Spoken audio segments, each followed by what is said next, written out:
watching my channel from some time, and if you haven't subscribed yet, then just go down and subscribe right now.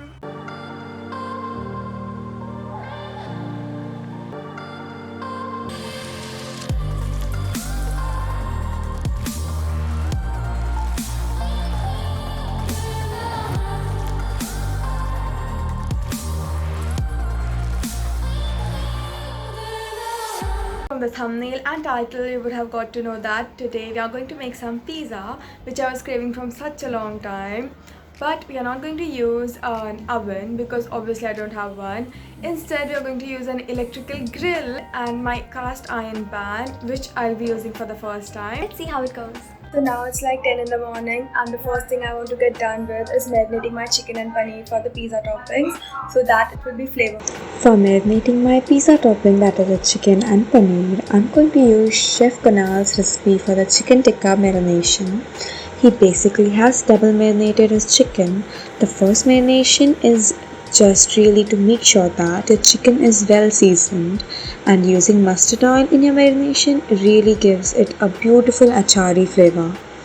If you want your chicken tikka to have a bright red color, you don't need to add any extra food colorings. Instead, just add your Kashmiri chili powder, or in case any chili powder, to the oil and mix it well, and this will give your marination a beautiful bright red color.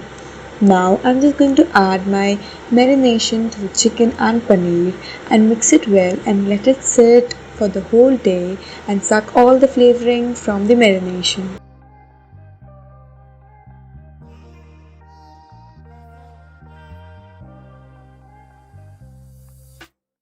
So here I'm going to drop the clip of me making the pizza dough. Actually, I'm going to make the pizza dough using the cold fermentation process.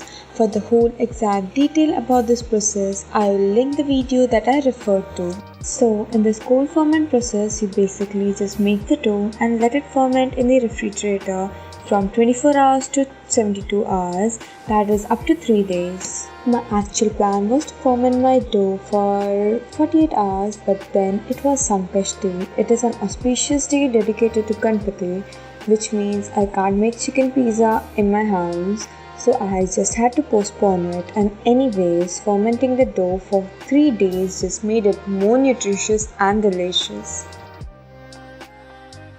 It was a sticky dough, and once it comes together, just knead it for 5 minutes and then just store it in an airtight container, and then this goes into the refrigerator for the next 3 days. It's 2 o'clock in the afternoon and I just had my lunch. I'm super sleepy, but I have just one thing to do. I have to take out my dough that's been cold fermenting in the refrigerator for the last 3 days, and I have to just divide it into equal portions and shape it and let it proof for the final time. First of all, I'm really sorry because my hands are not in the frame, but basically what I am doing is pinching the dough at the top and tucking it under until it gets a beautiful round shape, and then I'm just going to let it rest in the room temperature for the next 3 to 4 hours. O'clock in the evening and I'm starting to prep for my dinner. The first thing on the list is making the sauce, and I'm going in for the Indian style makhani sauce. So this is a super easy makhani sauce. Just take some water in a pan, and then in goes tomatoes, onions, ginger, garlic, green chilies, cinnamon, clove, cashew nut, dried chilies, butter, and last but not the least, salt.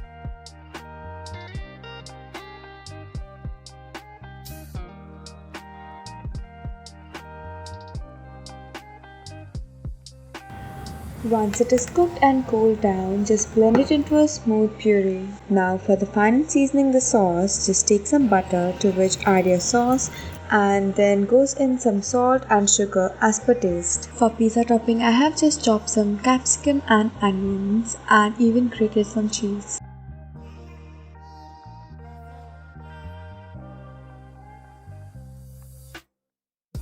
I'm super excited. Let's start making pizza.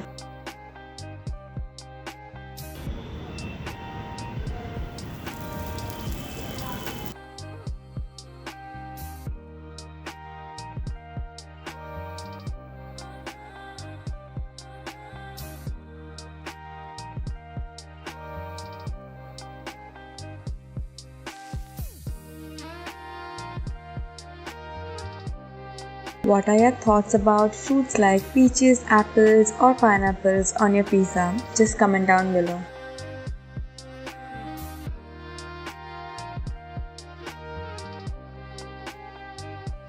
By the end of the day, I was super tired, but if you liked the video, don't forget to like, share and subscribe, and I hope to see you back in my next video.